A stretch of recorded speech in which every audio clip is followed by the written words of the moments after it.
Irmãos, graça e paz da parte do Senhor Jesus seja com todos vocês. Privilégio muito grande estar aqui nessa manhã para juntos louvarmos ao Senhor numa data tão importante, tão festiva, tão histórica, 127 anos da Igreja Evangélica Congregacional em Caruaru. 3 anos antes dessa igreja ser fundada, havia um missionário já congregacional em Garanhuns. Henry havia convidado um presbiteriano para chegar naquela cidade, o Dr. Butler, e juntos eles iniciariam ali em Garanhuns uma obra que perduraria muitos anos, e dali, antes dessa igreja, nasceria o primeiro seminário evangélico no Nordeste, um seminário presbiteriano e congregacional. Interessante, né? Bastando os laços, como se não bastasse esses laços entre presbiterianos e congregacionais. E eu digo isso porque hoje eu sou presbiteriano, conquanto as raízes da minha família sejam misturadas entre presbiterianos e congregacionais. O meu tio bisavô quase foi pastor dessa igreja na década de 30, João Clímaco Ximenes. Meu avô, Onésimo Clímaco Ximenes, já sobrinho dele, havia sido levado para a igreja presbiteriana juntamente com o meu bisavô, e dali então o meu ramo dos Ximenes perdurou ali naquela igreja. Mas como é bom a gente voltar à história e ver como nós, o povo da fé, somos uma só família, né? Somos um só povo. Irmãos, nessa manhã eu quero falar com vocês, e à noite também, sobre a perseverança dos santos. Cantamos um hino nessa manhã, um cântico que fala de perseverarmos, que fala de uma linha de pessoas que carregam a fé e na qual nós estamos conectados. E, juntamente com esses irmãos, nós olhamos para o alvo e vislumbramos o lar. Nós um dia chegaremos à margem do rio, vislumbraremos o lar, e lá não haverá congregacionais, nem presbiterianos, nem batistas. Eu acho que os congregacionais e presbiterianos chegarão primeiro, mas chegaremos e viveremos a eternidade junto com o Senhor. Eu quero convidá-lo a abrir a palavra do Senhor na Epístola de Tiago, no capítulo 1. Eu tenho pregado nesse livro, tenho exposto esse livro na minha igreja. E hoje eu exporei um sermão que já expus lá, e à noite eu exporei um sermão que eu ainda não expus lá. Então, se você puder ficar em pé, por favor, já vi alguns irmãos ficando, vamos nos colocar em pé e vamos ler juntos apenas o verso 12 desse capítulo 1. Por favor, leiamos juntos a palavra de Deus. Epístola de Tiago, capítulo 1, verso 12. Vamos ler juntos, a uma só voz, vamos lá. Bem-aventurado o homem que suporta com perseverança a aprovação, porque depois de ter sido aprovado, receberá a coroa da vida, a qual o Senhor prometeu aos que o amam. Amém. Vamos orar ao Senhor. Senhor, aplica a tua palavra ao nosso coração.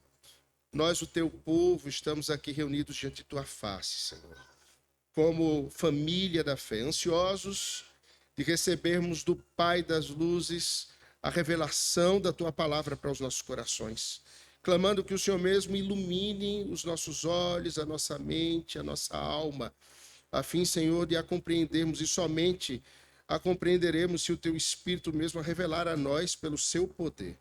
Pedimos que nessa manhã sejamos instruídos por tua palavra, sejamos, Senhor, confrontados e confortados por ela, a fim de caminharmos neste mundo com perseverança na fé, a fim de termos uma fé que seja ativa, uma fé que seja como luz no meio das trevas e como sal no meio da podridão deste mundo, e perseverando como os que vieram antes de nós perseveraram, pisando hoje nós nas mesmas pisadas em que eles pisaram, nós possamos legar à próxima geração uma fé genuína, uma fé verdadeira, uma fé firme, uma fé restaurada na tua palavra, uma fé que seja renovada, Senhor, dia a dia em nosso coração pelo poder da tua palavra.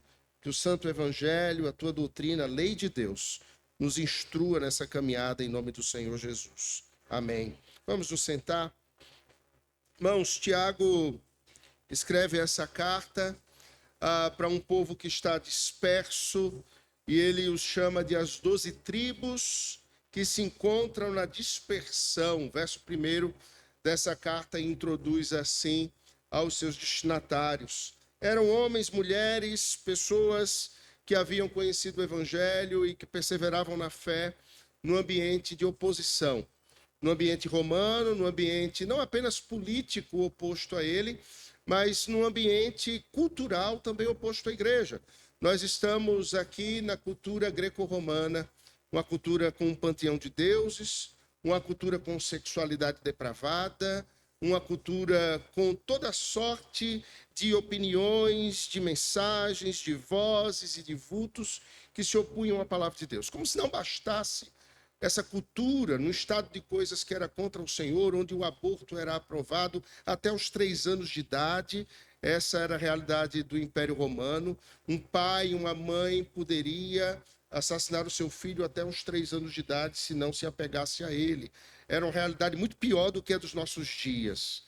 Vemos os nossos dias, irmãos, e não imaginamos aquele período em que o evangelho floresceu no primeiro século. Um período muito mais hostil, num reino muito mais opositor à palavra de Deus do que nos nossos dias. E hoje, nós que precisamos perseverar, precisamos olhar para aqueles irmãos, aqueles vultos da fé que vieram antes de nós, para caminharmos as mesmas pegadas, tendo a mesma fé, a mesma prontidão, a mesma firmeza, para que o evangelho prospere nos nossos dias, tanto quanto prosperou naqueles. Tiago escreve a essa igreja e já tratando de quem ele mesmo é, sendo irmão do Senhor Jesus, irmão de sangue, nós temos, na maioria dos comentaristas bíblicos e dos expositores bíblicos e dos pesquisadores da história bíblica, este Tiago como irmão do Senhor Jesus, sendo ele o mesmo pastor que havia pastoreado Jerusalém pelos 15 primeiros anos da igreja neotestamentária, que havia conduzido o concílio de Jerusalém, o primeiro concílio estabelecido em Atos 15. Os irmãos devem recordar aquele episódio em que se discute sobre os judaizantes, e eles chegam então a um consenso de que eles deveriam apenas se guardar das relações sexuais ilícitas, das carnes sufocadas aos ídolos, mas que eles não precisavam ser judaizados para se tornarem cristãos. Era uma questão entre judeus e gentios, e ali nascia uma igreja que era dispersa, uma igreja de todos os povos, a qual nós estamos inseridos, sendo pernambucanos e de muitas outras origens, hoje de manhã, como gentios, chamados para servir e seguir ao Senhor. Tiago expressa já quem ele é e quem devem ser todos aqueles que o ouvem, servos de Deus e do Senhor Jesus Cristo. Tiago, agora, reconhecendo o Senhor Jesus como o autor da fé e o Senhor da sua alma, ele não se coloca mais como um irmão de sangue, ele agora é um servo do Senhor Jesus que estava disposto a perseverar, que estava disposto a seguir a fé, até que fosse martirizado, como de fato foi. Na realidade, tirando João, todos os apóstolos foram martirizados. João foi preso na ilha de Pátimos, morreu na velhice, porque o Senhor havia traçado um plano para ele. Ele deveria escrever o livro de Apocalipse, ele deveria falar das coisas do fim, e ele de fato o faria, escrevendo, fechando então o cânon do Novo Testamento, e com o escrito de João nós temos a Bíblia completa. Mas todos os demais não viveram tanto. Viveram até por volta do século da década de 60, e não mais do que isso, sendo os seus discípulos aqueles que levariam adiante. E Tiago, que viria também a morrer muito cedo, ele já inicia falando de provações, depois de sabedoria, depois de pobres e de ricos no meio da igreja, e finalmente ele chega nesse verso 12, e ele trata de provação, ele trata de perseverança, ele trata de aprovação, ele trata de uma bênção, uma bem-aventurança, uma bênção toda especial que o Senhor tem para aqueles que o amam e que perseveram na fé. Irmãos, eu não tenho dúvidas que aqueles irmãos que labutaram na história, que pavimentaram um caminho para que nós estivéssemos aqui hoje, tem um galardão extraordinário. Isso deve nos motivar, isso deve nos alimentar a alma. Falando sobre galardões, a gente conversa muito sobre isso. Vocês têm um seminário nessa igreja e seminaristas adoram conversar sobre essas coisas sobre as quais a Bíblia não fala muito. Quantos anjos cabem na cabeça de um alfinete? Ou o que é galardão? E um professor dizia, eu gosto de Coca-Cola, o seu galardão vai ser uma latinha, o meu vai ser um caminhão. O galardão é uma bênção toda especial que o Senhor dá para aqueles que são fiéis e que vai na direção daquilo que o coração desses fiéis mais necessita e almeja. Aquilo que atende, sabe aquilo que o Salmo 37 fala? Agrada-te do Senhor e Ele satisfará os desejos do teu coração. Irmãos, eu tenho para mim que o galardão diz respeito a isso, os desejos do coração que não podem ser completamente atendidos nesse mundo. Por quê? Nós aqui adoecemos, enfermamos, sofremos com dificuldades. Nós passamos por momentos de dúvidas no mundo que, como dizem hoje em dia, ele não roda mais, ele capota. Nós vivemos num tempo de guerras e de tantas dificuldades, de carestia, de inflação. Vivemos tempos de conflitos entre pessoas que se amam. Vivemos tempos em que muitas vezes o evangelho se desvia das Sagradas Escrituras. E vendo todas essas coisas, nós dizemos como podemos ter os desejos do nosso coração atendidos aqui. É certo, como diz John Piper, que aqui nós devemos experimentar contentamento no Senhor. E quanto mais contentes estivermos no Senhor, mais glorificado o Senhor será na nossa vida. E quanto mais glorificado Ele for na nossa vida, mais contentamento nós teremos nele. Mas eu tenho para mim que essa satisfação abundante, plena e transbordante, com quanto nós experimentemos aqui, num frescor de como uma porta que se abre, deixa aquele ar da eternidade alcançar a nossa alma e o nosso coração, ela será completamente vivenciada de uma maneira que não imaginamos. De uma maneira que nem olhos viram, nem ouvidos ouviram. Nós experimentaremos o galardão do Senhor. Eu fico imaginando o que os Kingston eles têm como galardão, o que Henry tem lá em Garanhuns, ou mesmo George Butler, ou mesmo aqueles que deram a vida, como aqui no Rio Grande do Norte, o Índio Poti, levando a sua nação inteira à fé reformada e sendo martirizado, tendo seu corpo lançado próximo à Baía do Cabo de Santo Agostinho e que perseverou na fé até o fim. Que galardão eles terão. Pois bem, depois, irmãos, de Tiago falar que nós devemos aprender a ter alegria no meio das provações, observe o verso 2, meus irmãos, tende por motivo de toda alegria o passardes por várias provações. Alguém está rindo aqui? Você tem provação? Tiago está dizendo assim, se alegre nisso. Se alegre na provação. Irmãos, que despautério é esse? Nos alegrarmos no sofrimento ou nos alegrarmos na provação? Nos alegrarmos no fato de que sofremos ou estamos sendo, de algum modo, colocados num cadinho em que o Senhor trata conosco. O Senhor nos chama nessa carta de Tiago, e parece que Tiago tem muita pressa. Ele saúda os irmãos, diz que é servo, e ele já entra assim, como quem dando tapa na cara, pezão na porta, e ele diz, tende alegria, por passados por várias provações. E aqui ele está dizendo a uma igreja que havia perdido seus bens, alguns haviam perdido seus parentes. Você já leu o livro de John Fox? O livro dos Mártires? É um livro que todos nós deveríamos ler. E que trata de uma fidelidade até o fim, de uma perseverança na fé até o fim. E ele está falando para essa igreja, em que crentes serão lançados nas arenas, e os pais colocavam seus filhos à sua frente para morrerem primeiro que eles, porque assim eles morreriam mais rápido. As feras, elas não devorariam com rapidez aqueles que fossem mortos depois, elas brincariam arrancando seus membros. Então, os pais, num ato de amor, entregavam os filhos à morte. Olha, não se preocupem com criança não, viu? A gente vai perseverar na fé. Na minha igreja é do mesmo jeito, irmãos. As crianças estão no culto lá e eu não tô nem aí. Todo mundo lá na igreja que tem TDAH tem que ficar curado. todo do TDAH. Não tem lugar para TDAH aqui. Amém, irmãos? A gente vai ficar curado de TDAH em nome de Jesus. Eu não tenho esse problema. Eu tenho 5 filhos, eu preparo o sermão na sala, com o menino tocando piano, com o menino andando de bicicleta, com o menino me interrompendo, me chamando, cantando. Eu estou lá preparando meu sermão. Pleno. O mundo cai. E a única voz que eu ouço, além da voz de Deus, é a voz da minha amada esposa. Te amo, querida. Irmãos, nós somos levados, então, a olharmos para essa realidade da igreja e descobrirmos que sim, é possível termos contentamento no meio da alegria. Não é darmos risada, mas em meio às lágrimas, em meio ao lamento, mantermos a nossa fé provada e aprovada no Senhor.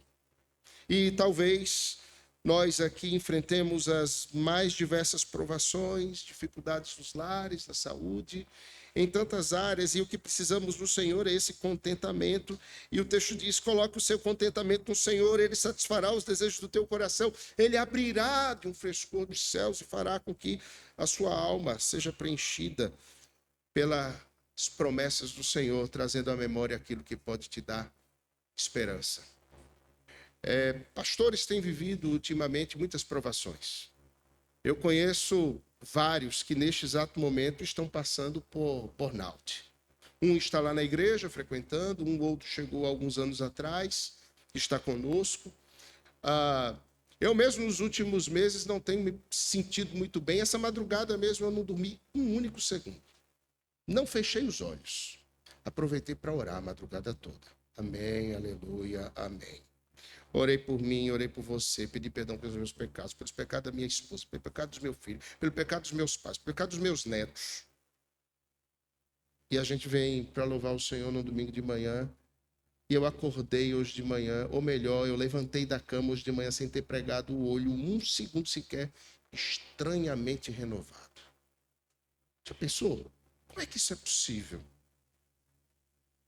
A gente dobrar os joelhos em oração, a madrugada, e ser renovado no Senhor sem ter dormido. Tudo bem, eu tomei um Red Bull na estrada para vir para cá. Vou mentir, mas poderia não ter tomado. Isso foi falta de fé. O fato, irmãos, é que enfrentamos situações que talvez tirem o nosso sono, porque nós não somos como Davi. E eu orava ao Senhor essa madrugada dizendo: como o Senhor Davi pode dizer, sendo perseguido por seu filho Absalão: em paz me deito e logo pego no sono, porque só tu, Senhor, me fazes repousar seguro. Traz à nossa alma, Senhor, esse sentimento, essa fé abundante de descansarmos quando parece que o mundo está em polvorosa. Nós descobrimos depois, nos versos 5º ao 8º, onde nós devemos buscar sabedoria. Ele fala como você deve buscá-la, e ele diz simplesmente: peça a Deus, que a todos dá liberalmente. Aprenda a perseverar nas provações. Aprenda que nas provações você deve pedir sabedoria a Deus, e Ele a dá a todos aqueles que lhe pedem. Ser-lhe-á concedida a sabedoria. Mas ele diz: peça com fé, em nada duvidando. Peça com fé. Confie no Senhor, porque aqueles que duvidam são como a onda agitada pelo vento. Vem e vai, e nada acontece, nada constrói, não tem rumo. Simplesmente vai e vem. Nós precisamos, irmãos, ter contentamento sim no Senhor, mas nós precisamos avançar e precisamos da sabedoria do alto. E finalmente ele diz: olha, se você é pobre ou rico, ele dos versos 9 a 11, ele vai dizer que o humilde glorie-se na sua dignidade e o rico na sua insignificância. Irmãos, não somos ou perseveramos pelo que temos. Nós somos e perseveramos pelo que fomos tornados no Senhor Jesus. Cristo, ele alcançou nossa alma, ele alcançou o nosso coração. E nós éramos um povo como que num pantanal do pecado, mergulhado e afundando nele. E quanto mais nos movíamos, mais profundamente chegávamos nesse pecado. E o Senhor, Ele nos libertou desse lugar, do pântano da desolação, como diz John Bunyan em O Peregrino. E Ele nos coloca aos pés sobre a rocha e Ele nos faz caminhar altaneiramente, tendo os olhos em Cristo. Essa passagem de Tiago, especialmente o verso 12, ela nos leva a uma questão fundamental. Como podemos perseverar fielmente em um mundo cheio de tentações? Os versos seguintes vão tratar de uma outra parte, o outro lado da moeda. Enquanto temos provações, por outro lado, também temos tentações. E o verso 13 prossegue dizendo: ninguém ao ser tentado diga, sou tentado por Deus, porque Deus não pode ser tentado pelo mal, e Ele mesmo a ninguém tenta. Ao contrário, cada um é tentado pela sua própria cobiça, quando esta o atrai e seduz. Então a cobiça, depois de haver concebido, dá à luz o pecado, e o pecado, uma vez consumado, gera morte. Tiago faz uma teologia do pecado. Ele pega Gênesis 3 e ele trabalha em 3 versos, apontando como o pecado ocorre no nosso coração, e ele não vem por meio da provação, mas da tentação. Mas é possível, irmãos, que no meio da provação nós sejamos tentados, porque nós não buscamos contentamento no Senhor, no lugar em que temos água da vida e pão que nos alimenta. Nós não buscamos sabedoria do alto, que é encontrada exclusivamente na revelação de Deus, no Senhor Jesus, na sua palavra. E nós não percebemos que a nossa dignidade não está no que temos ou no status quo que estamos vivenciando, mas está naquilo que Cristo nos tornou. Porque não percebemos essas 3 coisas? De repente, a provação, no meio dela, a nossa alma se torna frágil e nós, de alguma forma, somos tentados. A tentação, ela está diante de nós o tempo todo. Ela está quando acordamos e somos tentados a dar um mau dia ao invés de um bom dia. Quando nos sentamos à mesa e reclamamos que o café está menos forte do que deveria. Ou quando pegamos o trânsito e reclamamos, ó céu, ó vida, ó dor. Estes são das tentações mais simples. Mas somos tentados pelos nossos olhos. Vivemos no mundo visual. Vivemos no mundo gráfico. E nunca os pecados que remetem aos olhos foram de tanto investimento nesse mundo. Eu fico imaginando Jó vivendo nos nossos dias e dizendo: Senhor, eu fiz um pacto para os meus olhos, com os meus olhos, para não olhar para uma donzela com olhar impuro. Como seria isso hoje? Ou como seria para a mulher de Provérbios 31 viver nesses dias? Vivemos um tempo tão gráfico que as nossas crianças são expostas a coisas que nem imaginamos. Um rapper americano, Snoop Dogg, ele falava nessa semana que levou seu filho ao cinema para assistir aquele filme Buzz Lightyear. E ele saiu horrorizado de lá. Ele diz: o meu neto ficou confuso com a cena que ele viu naquele filme. E ele disse: eu estou com medo de ir ao cinema. Nós estamos falando de um homem ímpio. Quanto mais os crentes. Quanto mais os crentes.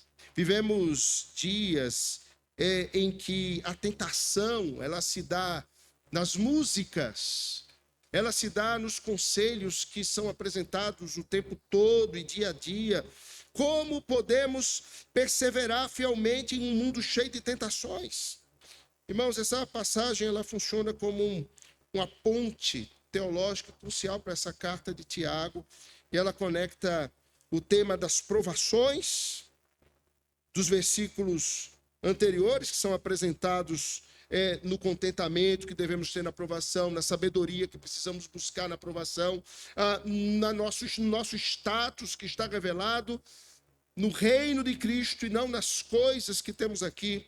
Para progredirmos, resistirmos e perseverarmos, precisamos ter essas coisas, mas ele conecta tudo isso a uma outra questão, a questão da tentação. E conquanto a raiz grega seja a mesma e explore coisas semelhantes, ela não significa a mesma coisa.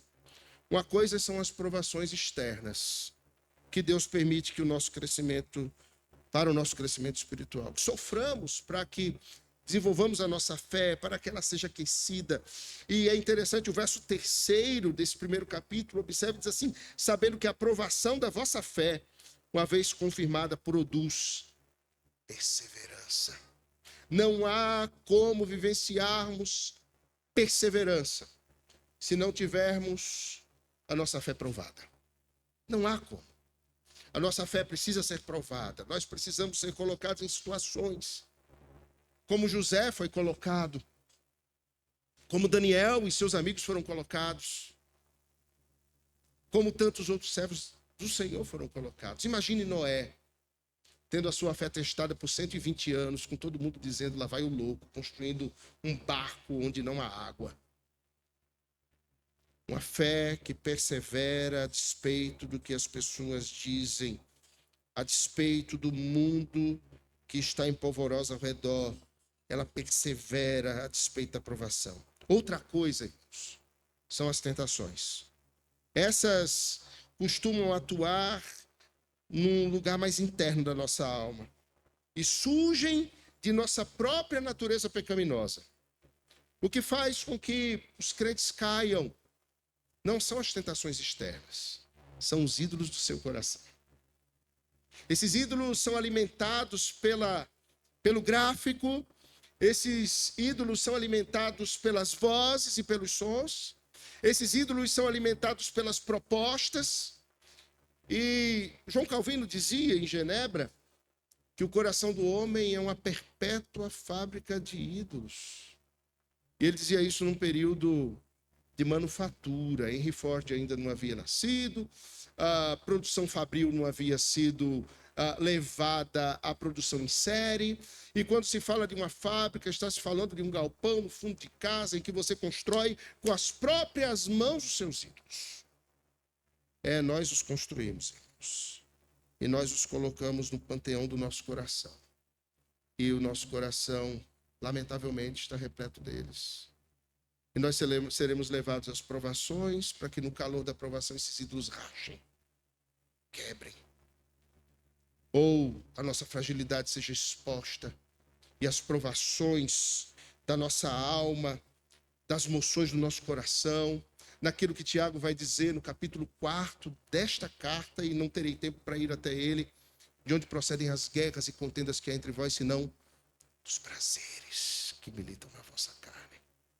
São esses ídolos. A carne, ele não está falando da epiderme, ele está falando do lugar mais profundo, do coração, de um lugar secreto, que só é alcançado pelo Espírito Santo, que só pode ser mudado pela palavra de Deus, como uma ferramenta nas mãos do Santo Espírito, que pode ser operada no meio do deserto, numa cirurgia, peito aberto, sem anestesia. Dizia exatamente isso uma irmã dessa semana. Ela chorava muito por conta de situações de pecado e de confissões que ela fazia diante do Senhor, e ela lamentava. E eu dizia, irmã, é assim mesmo, o Senhor está rasgando teu peito e fazendo a cirurgia sem anestesia no meio do deserto, no caminho para o reino celestial. Mas o Senhor quer fazer isso com cada um de nós. Uma coisa, irmãos, são as provações, outras coisas são as tentações. Sobre provações e tentações, me permita dizer algumas coisas nessa manhã. Precisamos compreender, de uma vez por todas, nenhum de nós é justo por si mesmo. Quem de nós pode dizer ao Senhor que sonde o nosso coração e seremos encontrados puros? Imagine os seus pensamentos de ontem e de hoje de manhã serem expostos naquela tela que está passando aqui. Quem se habilita? Misericórdia, só Jesus da causa. Tem gente fazendo sinal da cruz aí que eu estou vendo. Misericórdia.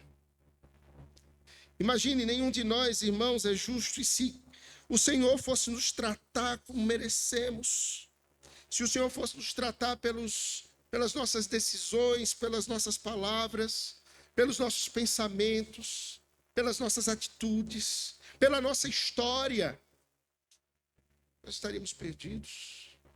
Se nós mesmos fôssemos nos fiar na nossa própria história, nós já teríamos desistido. O autor aos Hebreus, no capítulo 12 de sua carta, trata disso. E ele então vai dizer, desvencilhando do pecado que tenazmente vos assedia, corramos a carreira que nos está proposta, olhando firmemente para o alvo da soberana vocação, que é Cristo Jesus.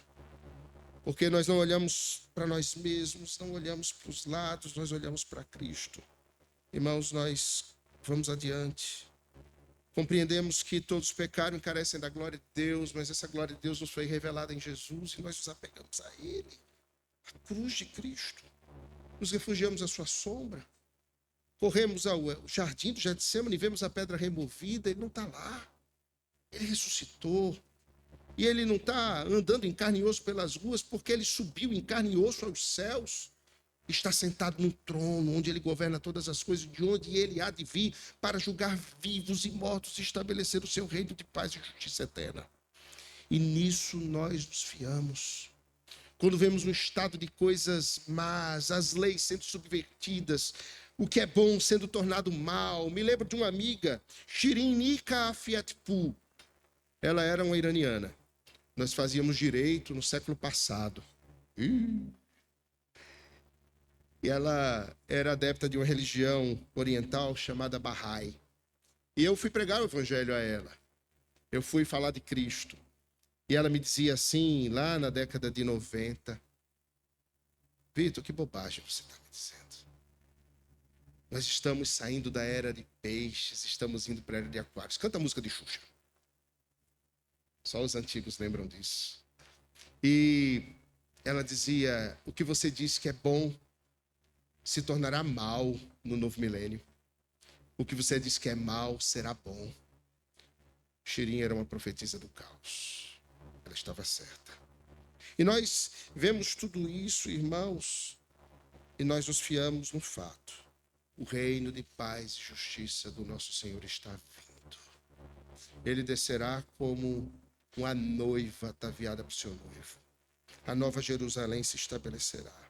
O reino de Deus estará presente, ele já veio, mas ele estará diante dos olhos dos homens e nós, a igreja de Cristo, como príncipes e princesas, reinaremos com Cristo eternamente. Irmãos, além de não sermos justos por nós mesmos, nós, preciso dizer para mim mesmo e para você, nós somos tanto vítimas como somos perpetradores do pecado contra os outros. Nós pisamos mutuamente nos nossos calos. Nós nos ferimos mutuamente. Um professor meu, um dos grandes professores que tive o privilégio de ter, Vadislau Gomes, ele diz que irmãos, eles são cúmplices e eles são rivais. Irmãos de sangue, são cúmplices e rivais. Mas às vezes parece que essa realidade sanguínea, ela se transfere para a igreja. E nós acabamos nos ferindo mutuamente. Você já se chateou com algum irmão? Eu sei que na igreja congregacional, em Caruaru, esse povo é santo. Ninguém aqui jamais se aborreceu com ninguém. Tem um lugarzinho para pastor auxiliar. Fazemos qualquer negócio. Mas lá em Recife o negócio é duro, viu? Oh, cidade impiedosa. Cidade terrível, do povo que se machuca. Oh, Senhor, me dá um lugar em Caruaru. Nós fazemos mal uns aos outros. Ao mesmo tempo, nós recebemos o mal dos outros. Ferimos, somos feridos. E precisamos continuar. E precisamos continuar amando, perseverar nisso. Precisamos continuar tratando o irmão, como o Senhor Jesus diz mesmo no Sermão do Monte, dando outra face, caminhando a segunda milha, tirando a capa e dando para o irmão, caminhando desagasalhado enquanto ele está aquecido. Quando Pedro pergunta ao Senhor Jesus, quantas vezes mesmo eu tenho que perdoar o meu irmão, Senhor? Jesus diz, fazendo referência à descendência de Caim de forma inversa, 70 vezes 7. Lameque diz, lá no capítulo 5 de Gênesis, que ele faria vingança de quem pisasse no seu pé, 70 vezes 7. 70 vezes 7 se tomaria vingança dele do mal que ele faria. O Senhor Jesus faz o contrário e diz: vocês são tão diferentes da descendência de Caim, que vocês fazem exatamente o inverso. Vocês perdoam 70 vezes 7. Está contando, irmão? Está com a caderneta em dia, contando? 1, 2, 3. Nós não contamos isso. O Senhor Jesus está falando da perfeição, do perdão, e refletimos Ele mesmo nisso. Irmãos, o pecado é uma realidade presente, sempre presente. Como a gravidade nos puxa para baixo, ele nos assedia. É possível que na última semana tenham ocorrido manifestações da obra da carne em você. Impaciência. Alguém aqui esteve impaciente? Eu estive ontem. Passividade. Você tomou partido e rasgou a justiça. Medo de homens, desejo de ser agradado por eles, de ser reconhecido. Pensamentos julgadores. Alguém sentiu raiva? Não, de jeito nenhum. Conflitos. Amor ao conforto, mais chamado de preguiça. Autopiedade. Ó céus, ó vida, ó... Ninguém me ama, ninguém me quer. Inveja. Porque a grama do meu vizinho é mais verde do que a minha, o carro dele é mais cheiroso, os filhos dele são mais obedientes, o salário dele é maior. Por que ele tem cabelo e eu não tenho?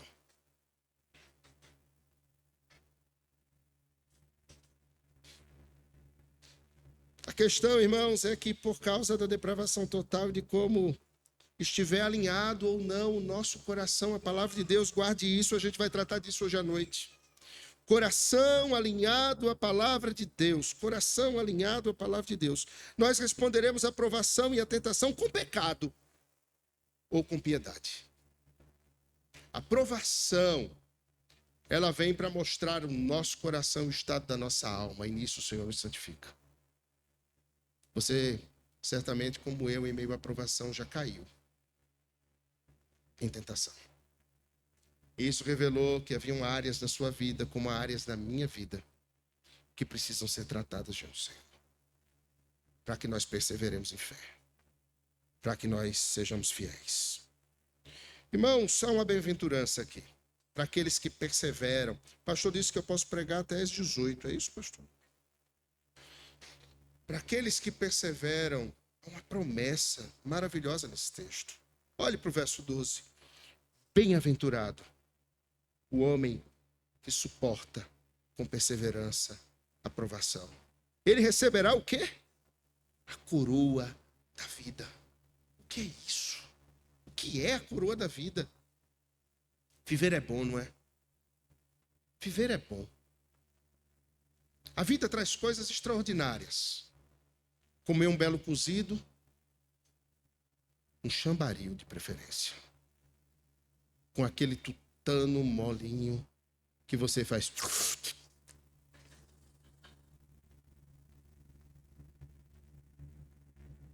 A vida é boa, comer uma feijoada bem gorda de preferência. A vida é boa demais, irmãos. Comer uma pizza com muito ketchup.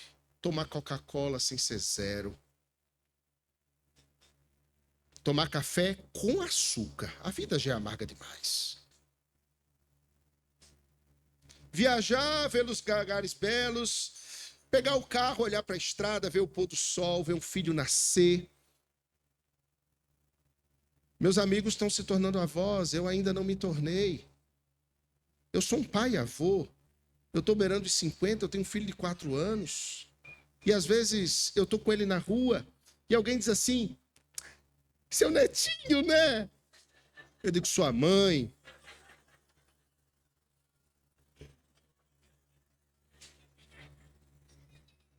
Até as crianças riram. Eu estava com a minha segunda filha, eu estava com minha quarta filha, com o quinto filho e com o filho de um pastor. E a Caixa teve o disparate de dizer: todos são seus netos. Infeliz. Os meus amigos estão tendo netos e eles dizem, ontem um deles teve mais um netinho, um quinto, e ele dizia assim, é bom demais, é melhor do que filho. Pois bem, ter filhos é maravilhoso, dizem que ter netos é melhor ainda. É verdade, vovôs? Dizem que neto é filho sem lei. Misericórdia.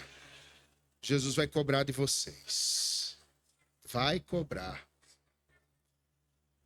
Receber uma promoção é bom demais, estar com a família, sentar à mesa, dar um belo cochilo, assistir um bom filme. Como a vida é boa. Mas, irmãos, ela não é a coroa da vida. Pense nos melhores momentos que você já experimentou, que você experimentará. O casamento, a lua de mel, o primeiro filho que nasce, o primeiro emprego, o primeiro salário, o primeiro carro. Uma bela de uma viagem. Não é a coroa da vida. Nada disso é a coroa da vida. Isso não se compara à coroa da vida. Isso é nada diante da coroa da vida. A gente pode ter tudo isso como refúgio diante da coroa da vida. A coroa da vida é muito melhor, muito mais alto. Nós não imaginamos o que é isso. E o Senhor Jesus diz assim, persevere, porque eu tenho uma bênção para você. A coroa da vida. Não é o casamento, meu irmão, nem minha irmã. Talvez você fique no caritó. Aleluia, amém, aleluia. Com Jesus a vida é boa. Glória a Deus. Talvez você não passe naquele concurso público para o qual você está estudando já faz 11 anos.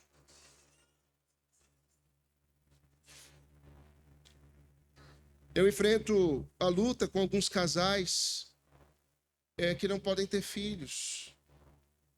E eu tenho dito a eles, vocês podem ter filhos na fé? Vocês podem ter filhos adotivos?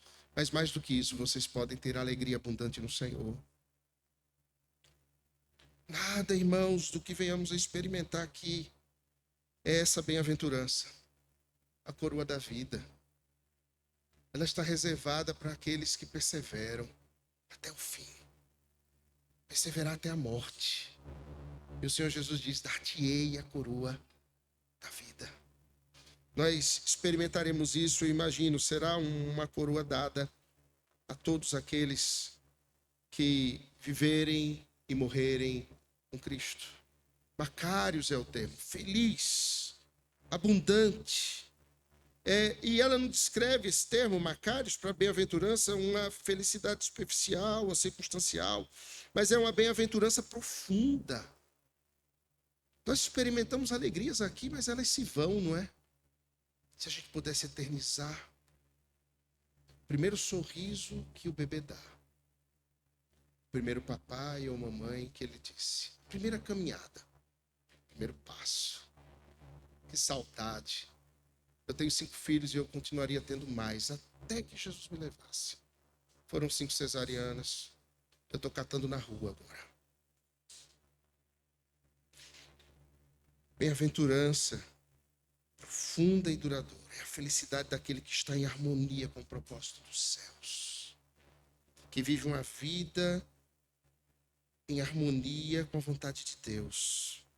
Outro termo utilizado, perseverar, o verbo indica uma atuação que não é passiva. Perseverar não é resistir passivamente, como quem diz assim, não tem o que fazer, né? Mas é uma perseverança corajosa, ativa, de quem vê a oposição ao evangelho e se lança na batalha. Não é daqueles que se escondem, mas daqueles que dão a cara a tapa.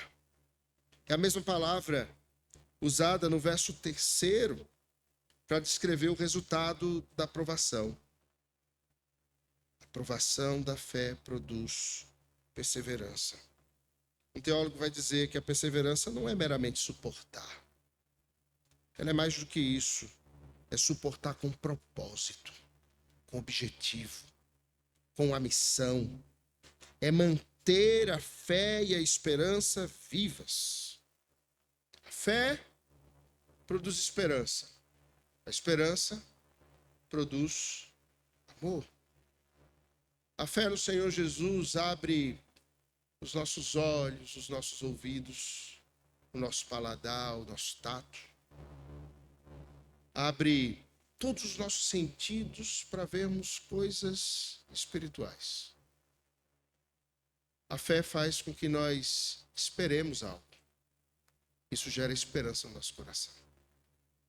O que o mundo espera não é esperança. O que o povo de Deus espera por causa da fé é esperança. Nós esperamos o céu se abrindo, Cristo vindo. Esperamos a terra dando seus mortos, o mar também. Esperamos aquele dia na grande praça, a entrada da Nova Jerusalém. Um turbilhão de pessoas e de repente alguém vai bater no seu ombro e vai dizer: ei, sou eu. E você vai dizer: quem? Ele vai dizer: um filho que você não conheceu, porque morreu quando eu estava no teu ventre.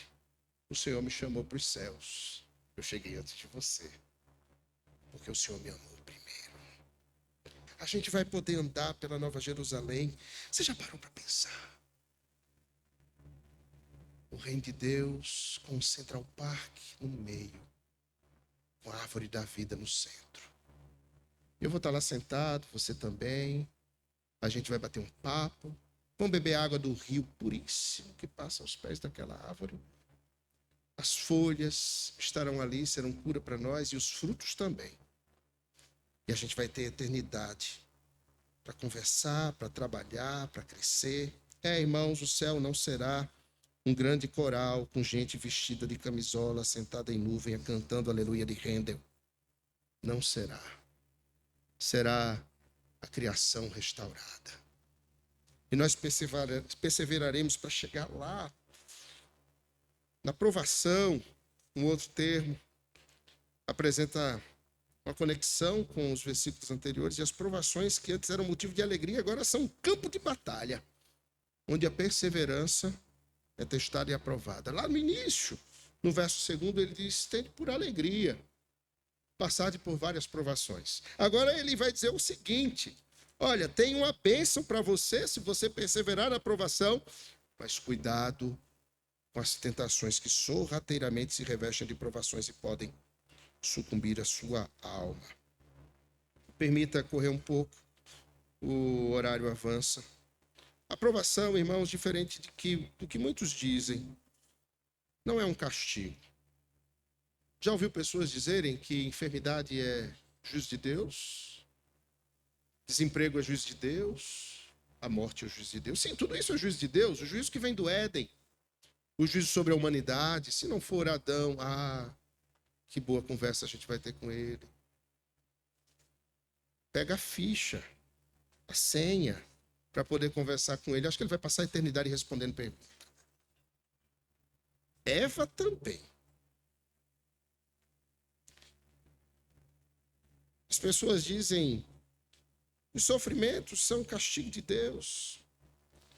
Não, eles são um processo de autenticação de uma fé genuína.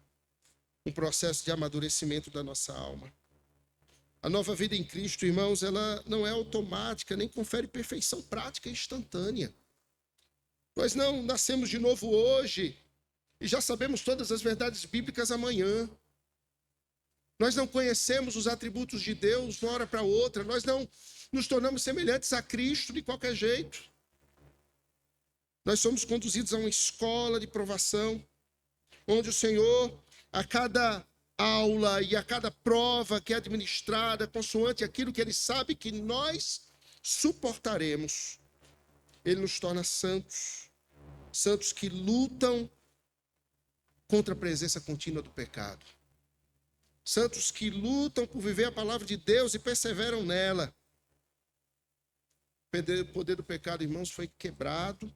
O poder do pecado foi destruído. Nós não somos mais escravos do pecado, mas podemos ser reescravizados por ele, por pura vontade nossa. Você se lembra do texto de Números? Ali é o texto do praguejar.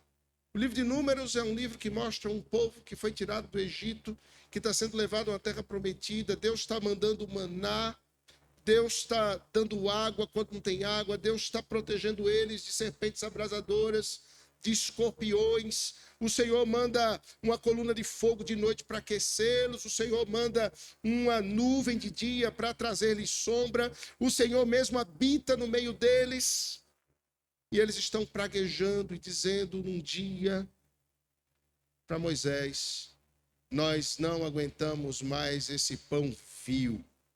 Eles chamam maná de pão vil. E eles diziam assim: voltemos ao Egito, quem sabe Faraó nos receba como seus escravos, porque nós temos saudades das cebolas e dos pepinos. Gente, quem tem saudade de pepino? Pepino só aquele japonês, né? Que a gente come no sushi, e não era esse. Eles tinham saudade de cebola e de pepino. Pastor, vamos no domingo no mês distribuir cebola e pepino na igreja, para todo mundo sair comendo. Eles tinham saudade disso, de cebola e de pepino. Isso valia a liberdade deles, valia a escravidão deles. E eles diziam: vamos voltar para o Egito e vamos nos tornar mais uma vez escravos de Faraó. Irmãos, por causa de pepinos e cebolas, nós deixamos de perseverar e voltamos. Só não voltamos como Israel não voltou, porque Deus não deixa. Porque Ele persevera na vida dos seus santos. O Senhor nos cerca com o seu cuidado, nos cerca com o seu povo, e nós não temos como voltar. Mas se dependesse dos nossos próprios pés, nós voltaríamos. E nós precisamos que o Senhor transforme o nosso coração, os nossos pés e os nossos sentidos, para que nós não desejemos mais as coisas do Egito, mas para que nós ansiemos e perseveremos na esperança do que está adiante, que o Senhor tem reservado para nós, o seu povo. Paulo escreve aos Filipenses e ele vai falar sobre isso no verso 12 e 13 do capítulo 2, dizendo: assim, pois, amados meus, como sempre obedecestes, não só na minha presença, porém muito mais agora na minha ausência, desenvolvei a vossa salvação com temor e tremor. Porque Deus é quem efetua em vós tanto o querer quanto o realizar. Você percebe que há uma ação do Senhor que opera em nós, tanto querer como realizar, segundo a sua boa vontade. Mas ao mesmo tempo, ele diz: desenvolvei. O Senhor já operou em nós o querer e o realizar quando ele quebrou o jugo do pecado. Quando, irmãos, os grilhões que nos prendiam foram partidos pelo poder da cruz.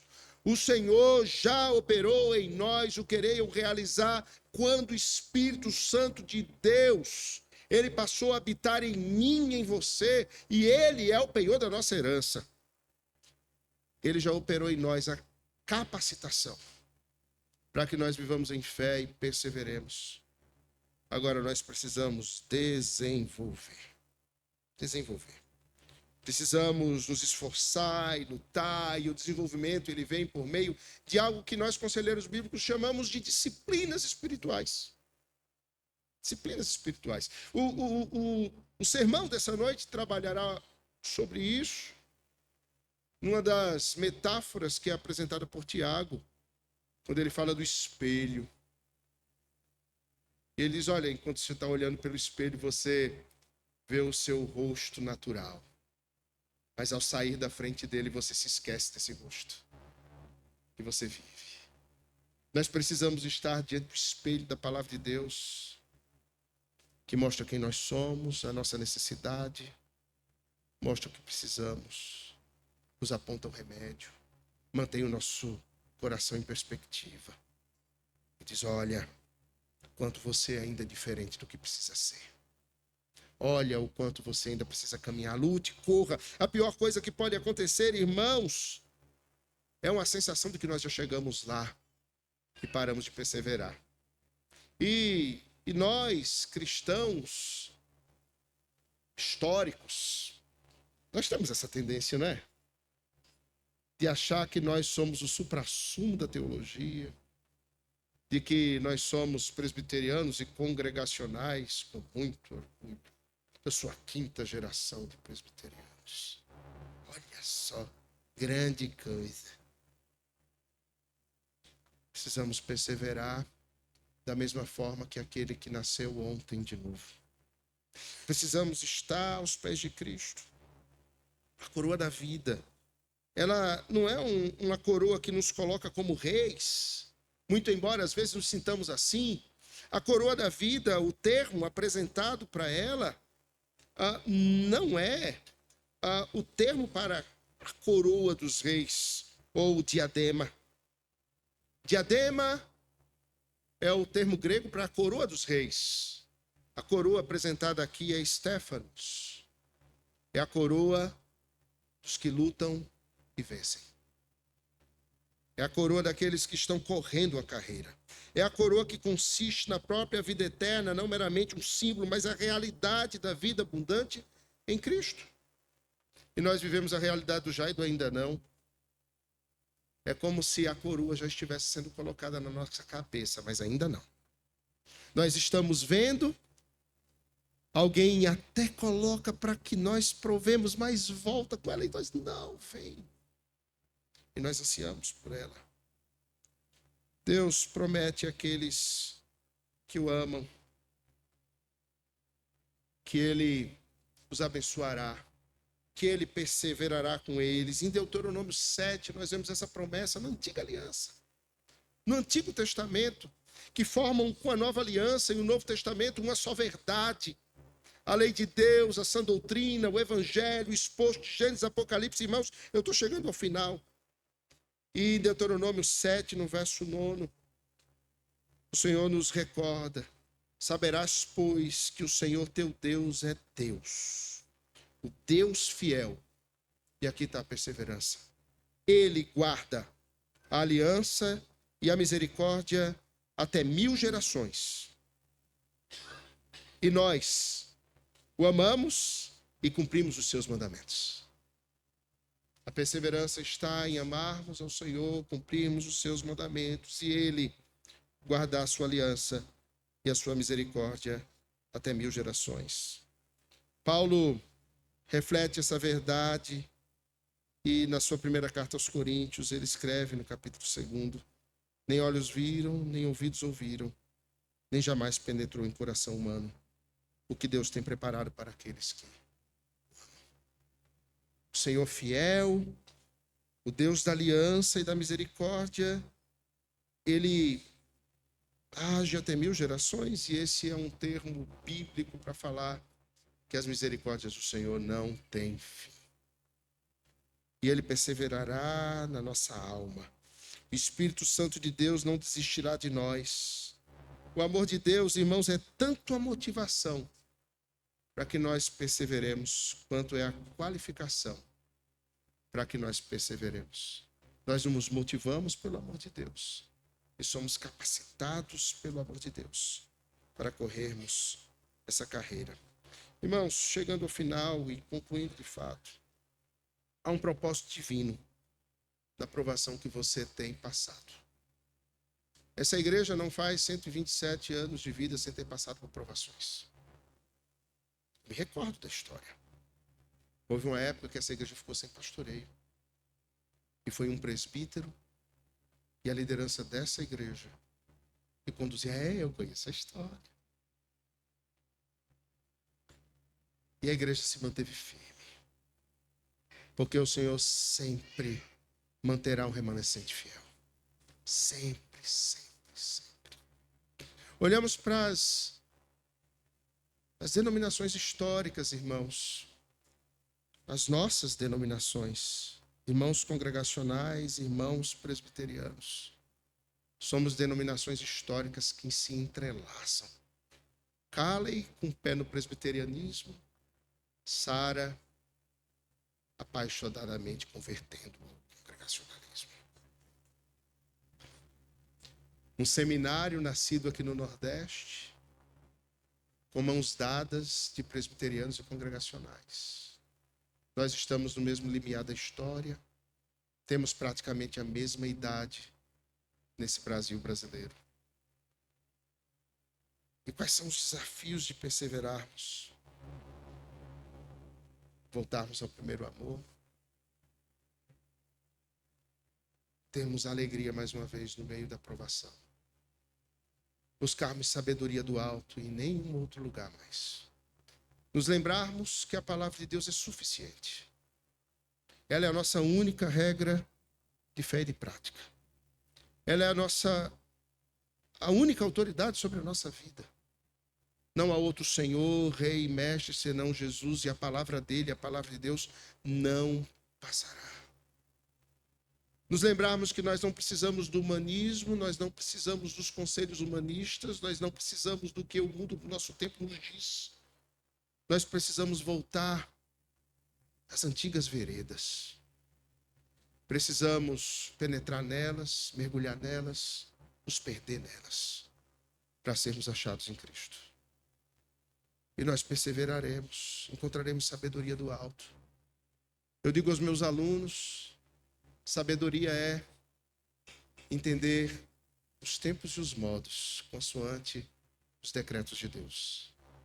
Entendemos o tempo que vivemos, o modo que devemos viver, o tempo em que estamos, a maneira como devemos responder, o tempo que vivemos e como a igreja deve avançar, o tempo que como congregacionais vivemos em Caruaru e como devemos dobrar joelhos, arregaçar as mangas, voltar os corações piedosos diante do Senhor, quedados, corando de vergonha pelo seu próprio pecado e dizendo: Senhor, tem misericórdia de nós e usa-nos como usaste os nossos antepassados.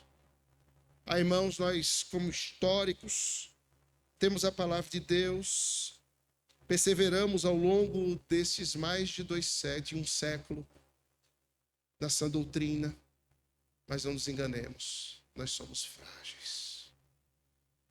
As provações estão aí, as tentações também. Elas podem nos pegar de soslaio. Essas tentações, elas podem nos enganar. E elas podem nos fazer desviar do caminho da retidão.